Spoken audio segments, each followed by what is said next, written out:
Olá, estamos aqui em mais um Rede na CLDF. Eu sou a Karina Matos, irei mediar o programa de hoje. Esse espaço que reunimos especialistas que são filiados à rede ou não para coletivamente refletirmos sobre os temas principais que estão em pauta aqui na Câmara Legislativa do DF e também no país.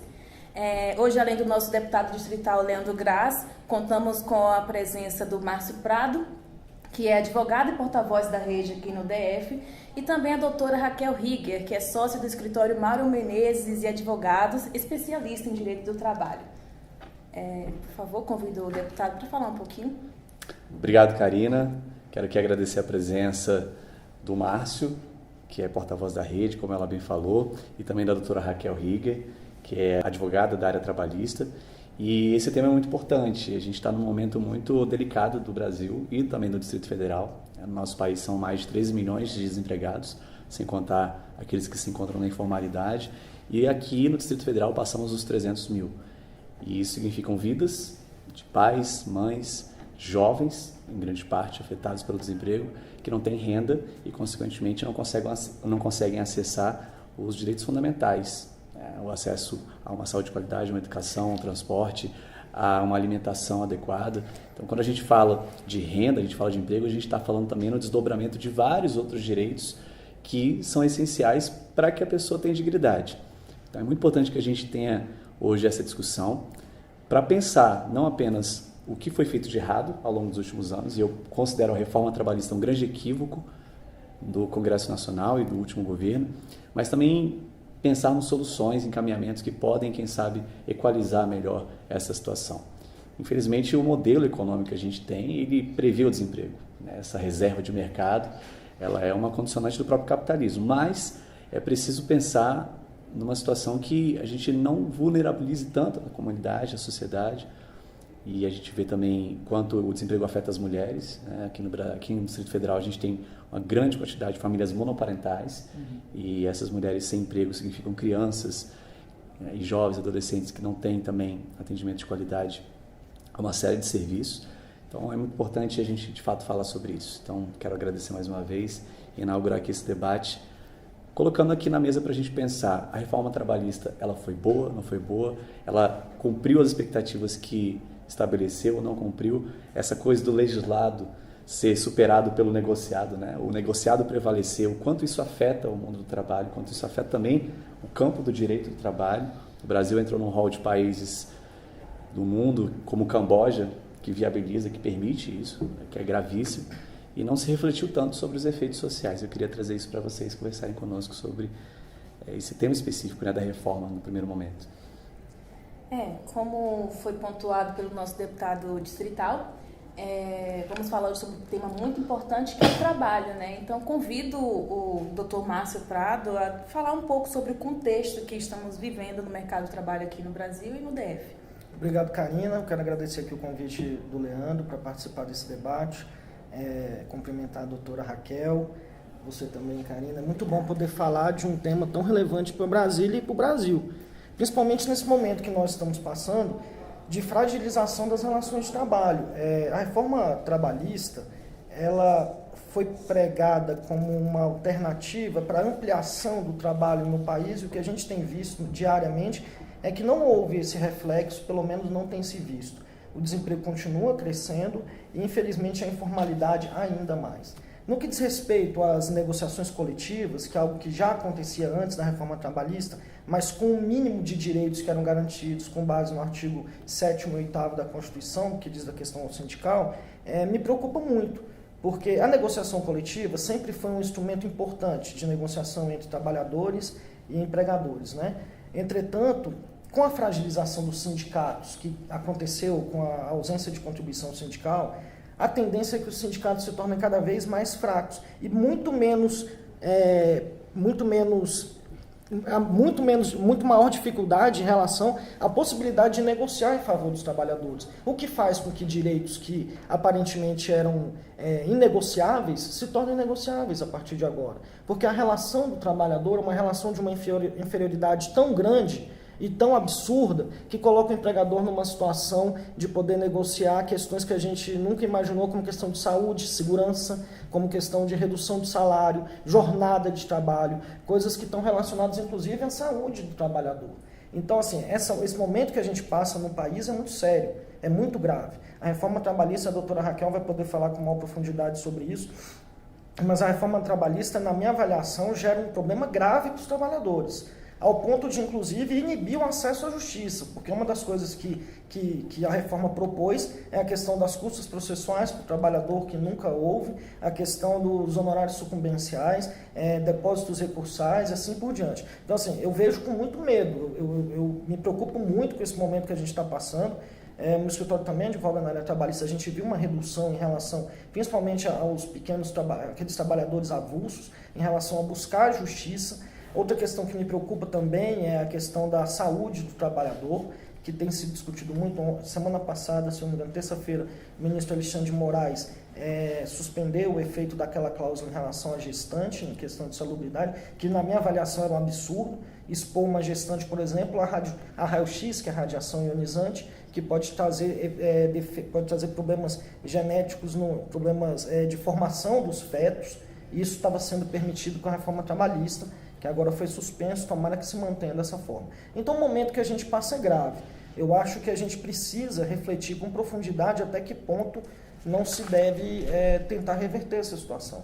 Só para concluir, para não me prolongar muito, na reforma previdenciária, uma das questões que não está relacionada a essa questão especificamente, mas que fez com que a reforma trabalhista chegasse ao que chegou, é que se discute muito a questão da desconstitucionalização da reforma do direito previdenciário, transformando tudo em lei complementar. Qual que é o efeito disso na prática? A reforma trabalhista ocorreu dessa forma tão rápida que aconteceu porque era lei complementar. Quando é uma lei complementar, o quórum é menor do que se exige, por exemplo, uma emenda constitucional, que é o caso que está se fazendo agora. Então, assim, essa é uma preocupação que eu tenho. Eu acho que a insegurança jurídica para o trabalhador aumentou. Isso é ao contrário do que se diz, o emprego diminuiu, não há a quantidade de aumento de emprego, e a gente passa por momentos sombrios, tanto para a Justiça do Trabalho, ao ponto de se discutir, inclusive, o fim da Justiça do Trabalho. Realmente é um absurdo. Nós da rede do Distrito Federal e a rede de modo geral tem visto com muita preocupação essa reforma trabalhista e acha que foi um prejuízo muito grande para os trabalhadores. Sem dúvidas, não tem como falar sobre esse tema tão importante que é o trabalho sem falar da reforma trabalhista, né? Então, por favor, doutora Raquel Higger, fale um pouco sobre as mudanças políticas no dia a dia que acabou causando, no dia a dia do trabalhador, né? Tá certo, Karina. Muito obrigada, eu agradeço ao convite. É sempre muito importante participar de fóruns e debater os efeitos nefastos, né, da reforma trabalhista. E eu digo nefastos porque, na realidade, eu não vejo, como especialista da área trabalhista, nenhum ponto positivo para o lado do trabalhador. E aqui é preciso que se diga o seguinte: a Justiça do Trabalho foi criada para proteger o trabalhador. Então, muitas pessoas dizem assim, mas na Justiça do Trabalho, em reclamação trabalhista, só o empregado ganha. Não, isso não é verdade. Ele ganha quando ele tem razão. Ele procura a Justiça do Trabalho quando ele realmente necessita.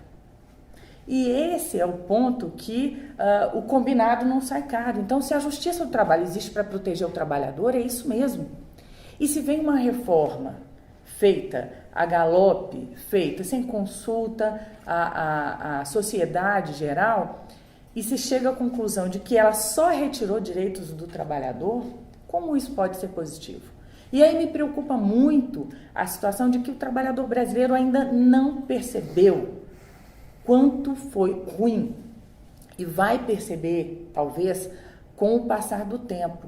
E penso até que numa projeção para o futuro, para que a gente pudesse pensar num mundo como nós tínhamos antes de garantias na CLT, a gente teria que brigar aí pelo menos umas 2 décadas para voltar ao ponto que a gente estava no dia 17 de novembro de 2017, na verdade 11 de novembro de 2017. Por quê?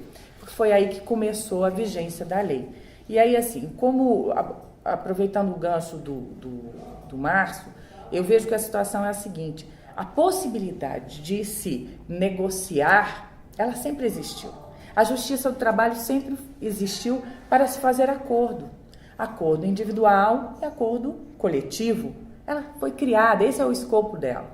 Então, dizer que essa era a necessidade de uma reforma trabalhista, essa flexibilização era necessária, isso é uma grande falácia, isso é uma grande mentira, porque sempre existiu, essa possibilidade sempre existiu.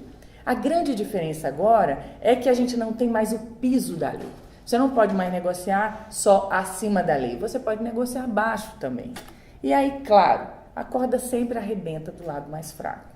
E então o trabalhador deixou de ter garantias pelas quais se brigou muito e muito tempo.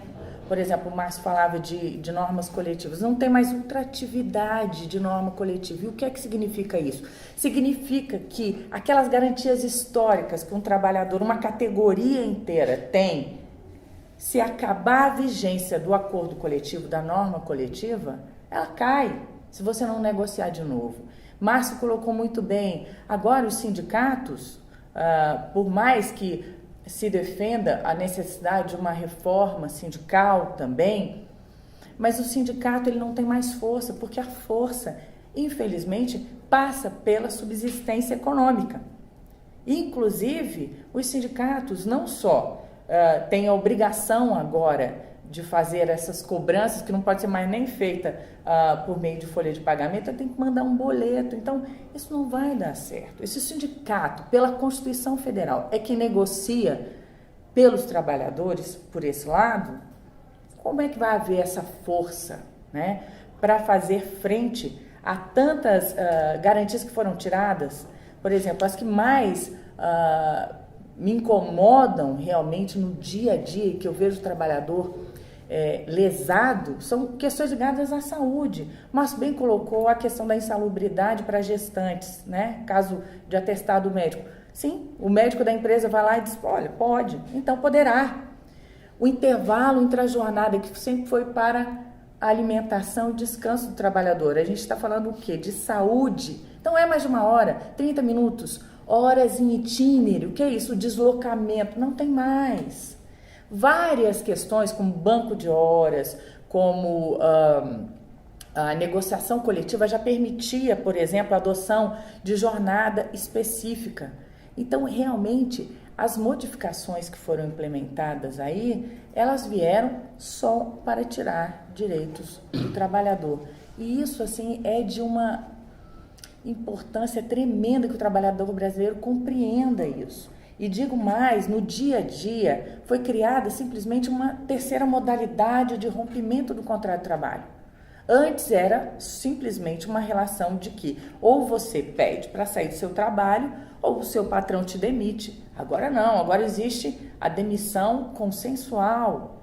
Que o que acontecia antes? Era uma fraude, a Justiça do Trabalho sempre reconheceu, né? Porque o patrão dizia, olha, eu te mando embora, você levanta o seu FGTS e me devolve a multa de 40%. Aí o que é que foi feito na lei? Bom, então é o seguinte, você recebe metade, abre mão inclusive do seu seguro-desemprego e está tudo certo. Então, são esses pontos, né, são muitos, a gente precisaria realmente de bastante tempo, Karina, né, deputado, Márcio, para falar sobre todos esses efeitos nefastos, mas o que eu faço alerta realmente é que, mesmo nessa questão de custas processuais que são estendidas agora ao trabalhador, né, que as pessoas não desistam de brigar pelos seus direitos. Porque, por exemplo, se você está desempregado, você faz jus, sim, ao benefício da justiça gratuita. Você faz, sim, jus.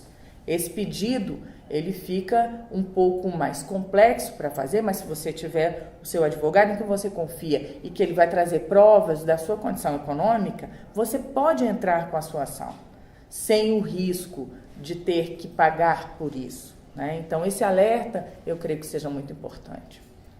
Muito obrigada. Já temos aí 1 ano e alguns meses, né, desde que a lei está em vigor. E, deputado, sabemos que essa é uma mudança nacional, mas que, sem dúvidas, mexe aqui com a dinâmica do Distrito Federal, certo? Certo, é pura verdade. Antes eu queria comentar, porque na medida que a doutora foi falando, o Márcio também trouxe alguns elementos, foi passando um fio na minha cabeça, de reflexões até sociológicas, científicas, que a gente vinha fazendo numa crítica ao modelo lá do século XIX. Essa coisa do trabalhador não ter o tempo para almoçar, não poder se deslocar, ou seja, ele come no trabalho, sentado ali onde ele está. Me lembra muito a cena lá dos Tempos Modernos, do Chaplin, aquela máquina para não tirar o trabalhador da esteira. E ao mesmo tempo, como isso está desfazendo o tecido social, esse vínculo de um trabalhador olhar para o outro e se reconhecer como um igual, se reconhecer como um coletivo. E essa reforma que ela fez, ela individualizou as relações completamente. Então é o negociado prevalecendo, é o trabalhador com o patrão, e ele não olha para o lado e vê que o colega que está ali é outro trabalhador também e que eles têm coisas em comum. Acho que essa, para a sociedade, talvez seja uma das consequências mais perversas, né? Essa ruptura do tecido social que o trabalho consegue construir, essa solidariedade. Agora, sobre o Distrito Federal, eu tenho observado que há muito tempo nós não temos uma política pública, nós não temos um modelo de desenvolvimento induzido pelo Estado, mas muito corroborado com o setor produtivo, de fortalecimento da economia para geração de emprego e renda aqui na nossa região. E qual é o equívoco que eu identifico? A incapacidade do próprio Estado de não entender a dinâmica, a heterogeneidade do território. Então, a gente viu vários programas ao longo do tempo que tentavam promover desenvolvimento econômico, mas de forma igual em todos os lugares do DF. Então, o que eu quero dizer? Será que a vocação do DF é indústria? A gente sabe que não é. De forma genérica, não é a indústria. Agora, tem regiões que têm alguma predisposição, algumas regiões possuem capacidade, tanto do ponto de vista de qualificação profissional, quanto do ponto de vista de espaço, de dinâmica, de estrutura, para receber indústria aqui. A região sul ela é uma região mais predisposta à industrialização do que a região norte. A região leste, talvez não, porque lá a gente já tem uma economia criativa mais forte. Eu acho que é preciso aqui no DF o governo e as empresas, o próprio setor produtivo, entenderem isso, fazer essa dinâmica um pouco mais diversificada da geração de emprego e renda e fomentar, do ponto de vista de qualificação profissional, do ponto de vista de incentivo tributário, do ponto de vista de incentivo burocrático, processual, cada uma dessas vocações. É preciso que a gente tenha mais evidências. Eu vejo que isso vale tanto para a política de fomento, emprego e renda, como também para todas as outras de educação, de saúde, meio ambiente, mobilidade. As pessoas vão construindo os modelos sem olhar as evidências, sem identificar o perfil da população, as características, quais serão as contrapartidas necessárias para que aquilo aconteça. Então, eu acho que o DF tem esse desafio para a gestão. O governo do Distrito Federal hoje precisa refletir dessa forma. O DF vai se desenvolver economicamente e gerar emprego e renda na medida em que as diversas regiões forem contempladas conforme as suas vocações produtivas e econômicas. E, ao mesmo tempo, olhar para os públicos mais vulneráveis. A gente está vendo aí uma evasão do ensino médio muito grande. Os jovens eles saem da escola porque não veem ali sentido do ponto de vista de geração de emprego e renda, não conseguem olhar, construir um projeto de vida que faça sentido ali com a escola. Então, a gente tem que fazer também esse trabalho de qualificação profissional juvenil, impedir que esses meninos se percam ao longo da sua trajetória. São algumas medidas que o DF talvez precisasse. Isso vale para o Brasil, né? A gente está falando DF, mas acho que vale para o Brasil como um todo. E trabalhar para que a segurança jurídica prevaleça, tanto na esfera federal quanto na esfera distrital. Garantir que tudo que a gente conquistou ao longo desses anos, a duras penas, não seja retrocedido, não seja desconstruído por iniciativa de um grupo, de um partido, de um líder político. Acredito que esse é o caminho. Pensando nesse cenário, gostaria que vocês trouxessem para os nossos telespectadores projeções para o futuro e medidas que colaborem para o crescimento do país e também do Distrito Federal. A gente pode começar, acho que o Márcio pode falar primeiro, em seguida você pode deixar suas ponderações também. E o deputado, claro.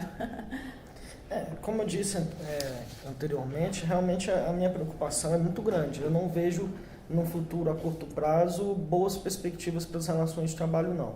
Eu acho que o país está passando por um processo político bastante complicado, onde as escolhas que estão sendo feitas, isso é quase que mundial, né? Estão muito caminhando no sentido de redução de direitos, de políticas de xenofobia, de vários outros aspectos, onde a individualização do ser humano é cada vez maior, onde as relações de solidariedade, fraternidade praticamente não existem. As pessoas estão muito mais preocupadas em se garantir dentro da sua propriedade rural com uma arma, estão muito mais preocupadas em garantir o seu emprego e os outros não interessam. Então, assim, infelizmente, a gente tem nesses próximos anos uma perspectiva muito ruim para as relações de trabalho, sabe? Eu acho que o trabalhador precisa voltar a ter voz para que ele consiga conquistar ou reconquistar direitos que antes que foram derrubados desde o dia 11 de novembro de 2017. Esse processo não vai ser fácil, vai ser um processo muito complicado, como a doutora Raquel bem salientou, isso é coisa de 20 anos, 30 anos, para que volte a ter uma retomada de reconquista de direitos, porque a curto prazo isso não vai acontecer, mas acho que é necessário nós irmos todos à luta, buscarmos efetivamente, assim como num fórum de debate, assim como nas ruas, assim como os seus amigos, mostrar que se nós queremos que direitos sejam reconquistados, a gente precisa fazer alguma coisa, e os lugares para isso é no Parlamento, no Congresso Nacional, aqui na Câmara Legislativa e assim por diante. Só em relação ao DF, assim como colocou muito bem o deputado Leandro Graz, eu acredito que falta um pouco de avaliação de vocações. O Distrito Federal há muito tempo se ouve falar que é um lugar que tem vocação para tecnologia, é um lugar que tem vocação para prestação de serviços. Muitos escritórios são aqui em Brasília, por exemplo, temos tribunais superiores, temos os serviços públicos de modo geral, e acho que isso tem que ser levado em consideração. O Leandro colocou muito bem essa visão que ele tem do Distrito Federal, essa visão ampla dele em relação às vocações de regiões. Eu acho que isso é muito importante. Você pega a região norte, por exemplo, que é muito focado no turismo rural também, é muito focado na produção de economia familiar, né? nas produtos orgânicos, tem muitas feiras naquela região, assim como regiões como Taguatinga e Ceilândia também, tem um certo desenvolvimento de comércio, indústria, assim por diante. Então, assim, eu acho que esse tipo de coisa tem que ser visto. Acho que Brasília precisa qualificar melhor os seus trabalhadores, qualificar melhor a mão de obra, porque você investir, por exemplo, em áreas de tecnologia, você tem que ter qualificação. E eu acho que é importante o governo ter essa perspectiva, desde a base na formação dos alunos nas escolas, até nos cursos técnicos e assim por diante. Então, de modo geral, para o Distrito Federal, acho que a gente tem que se preocupar com a vocação de cada área mesmo, como o Leandro colocou. Agora, para o Brasil, as relações de trabalho estão bem complexas e eu não vejo um futuro próspero a curto prazo, não, infelizmente. Karina, parece que a gente está lutando contra o apocalipse, não é, Márcio? É verdade. Mas vejam, eu creio que nós realmente temos que ter esperança, né? Então, assim, se o seu sindicato não está bom, então descubra quando são as eleições do seu sindicato. Faça uma chapa. Tome seu sindicato para você, brigue, união, e assim, em relação à questão do fim da Justiça do Trabalho, olha, eu não acredito que isso vá acontecer, mas se acontecer efetivamente, os problemas entre patrão e empregado, eles vão ter que ir para algum lugar. As discussões a respeito do direito sindical, elas não vão deixar de acontecer. Isso é absolutamente impossível, porque as pessoas trabalham. E isso não vai deixar de acontecer de forma alguma. E é importante, inclusive, Márcio tocou na questão da reforma da Previdência. A minha visão, muito particularmente, é que a reforma trabalhista, ela foi a grande, digamos assim, um grande buraco cavado, por exemplo, no regime geral de Previdência. Porque se você precariza as relações de trabalho, se você aumenta a quantidade de terceirização não é mais ilícita, você pode terceirizar, né, todas as atividades, inclusive as atividades principais de uma empresa, você faz com que esses vínculos eles sejam mais precários. O Procurador-Geral do Trabalho, Dr. Ronaldo Fleury, ele tem um trabalho muito interessante, uma apresentação muito interessante e marcante a respeito da comparação entre o trabalhador com vínculo e o trabalhador terceirizado, que é o que não só recebe menos, mas que adoece mais, que sofre acidentes de trabalho. Márcio colocou a questão da necessidade de que o trabalhador seja capacitado. O trabalhador terceirizado, ele não é capacitado. E não só isso, nós temos também o trabalho intermitente, não é? Que faz com que o trabalhador ele seja horista. Ele não sabe quanto ele vai ganhar. E se ele não ganhar no limite para fazer o recolhimento para o INSS, sinto muito, meus caros, não vai haver contribuição para o INSS. E se não há contribuição, o dinheiro não vem de mágica. Então, são várias questões que a sociedade não é chamada a pensar, a contribuir. Porque se não há vínculo de emprego, não há contribuição, não vai haver também aposentadoria depois.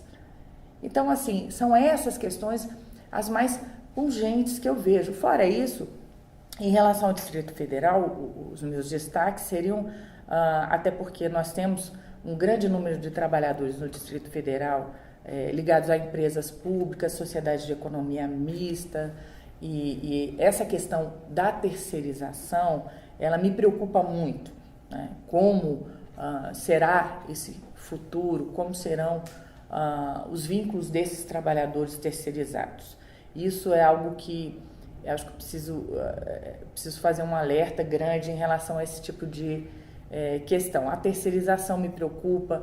Nós temos muitas empresas públicas e sociedades de economia mista aqui no Brasil, aqui no Distrito Federal, e todas elas, por exemplo, estão com planos de demissão voluntária abertos, né? Será que esse trabalhador, ele sabe que ele está dando uma quitação geral? Porque ele está dando uma quitação geral. Isso não acontecia antes. A CLT e a jurisprudência pacífica, tranquila da Justiça do Trabalho, dizia, olha, se você aderir ao PDV, porque você está abrindo mão do seu trabalho, você tem direito a ganhar uma indenização, e se houver alguma outra verba, vá à Justiça do Trabalho. Hoje não. Hoje, se você aderir, você está dando o seu aval lá, de que você não tem mais nada a receber. Então, esses pontos relacionados à terceirização e essas questões como o PDV, normas coletivas, a situação sindical toda, que o trabalhador precisa compreender que da união sai realmente algo mais forte, são as que mais me preocupam realmente no dia a dia. É isso, Karina. Muito bem. Muito obrigada, né? Eu achei muito interessante isso que ela falou. Porque essa questão da terceirização, só para fazer um complemento, não, claro. Eu sou professor e eu achei que isso não ia chegar nas escolas. E chegou. Eu fui professor da rede pública e fui professor da rede privada, ainda sou. E nos cursos isso está acontecendo. Em alguns cursos de Brasília, cursos preparatórios e escolas particulares, já pediram aos professores para abrirem um MEI. Então, os professores estão virando empresas para poderem fazer contratos com essas escolas, esses cursos. Me permite um adendo também? Claro. É uma questão que traz muita dúvida também. A diferença entre a pejotização e a terceirização, não é? E a fraude que envolve tudo isso, né? Então, a terceirização, ela tem sempre os 3 elementos, né? Você precisa ter uma terceirizada aqui como atravessadora. A pejotização também é uma forma de fraude absolutamente completa. E eu chamo sempre muito a atenção, deputado, em relação a isso. Olha, se simplesmente estão rescindindo o seu vínculo de emprego e falando, olha, agora você abre uma empresa, o problema é seu, você recebe como prestador de serviços, isso não é terceirização, isso é fraude. Isso é fraude. E tem professor abrindo PJ para contratar alguns outros professores e fazer contrato com as escolas. Exato. Isso já está acontecendo também. Que é a terceirização aí, completamente torta. Tortíssima. E eu acho que um outro ponto importante para a gente tentar trazer um pouco uma esperança aqui é que tem acontecido debate. Eu acho que isso pelo menos está ocorrendo. Estou vendo na universidade alguns trabalhos sendo feitos, né, de pesquisa, de tentativa de entendimento desse passado recente, do que houve já de consequência. E é preciso esclarecer, também promover uma educação para os direitos, isso dentro das escolas. Aqui na Câmara a gente tem uma responsabilidade muito grande nisso, de promover discussões para que as pessoas saibam, para que elas saibam o que está acontecendo e se engajem, né, se organizem. Concordo. Ocupem os seus sindicatos, ocupem os espaços em que a luta pode ser feita. E a gente tem visto já alguns sindicatos mostrando essa inovação, até do ponto de vista de identidade, relação com os partidos políticos, isso é muito importante. Que essa relação seja uma relação um pouco mais independente também. e assim a gente talvez consiga fazer frente a tudo que está ocorrendo. Estamos chegando ao final de mais um Rede na CLDF, bastante enriquecedor também. Acho que você pode fazer a fala de agradecimento, né? Eu quero aqui agradecer imensamente a doutora Raquel Rieger. Foi brilhante a participação dela, a gente aprendeu bastante. E está convidada para participar conosco aqui na Câmara também. Estou à disposição. Futuros debates. Agradecer ao Márcio, nosso porta-voz aqui do Distrito Federal e advogado, também sempre muito lúcido, muito preciso nas suas observações. E nós, Rede Sustentabilidade, somos um partido que defende os direitos e garantias fundamentais. Isso é cláusula pétrea para nós, a garantia da democracia e fazer frente sempre contra qualquer arbitrariedade de governos que porventura surjam. E estamos juntos com a sociedade nesse processo. Então, agradecer a Karina também pela condução muito bem feita de mais esse encontro. Eu que agradeço. Até mais.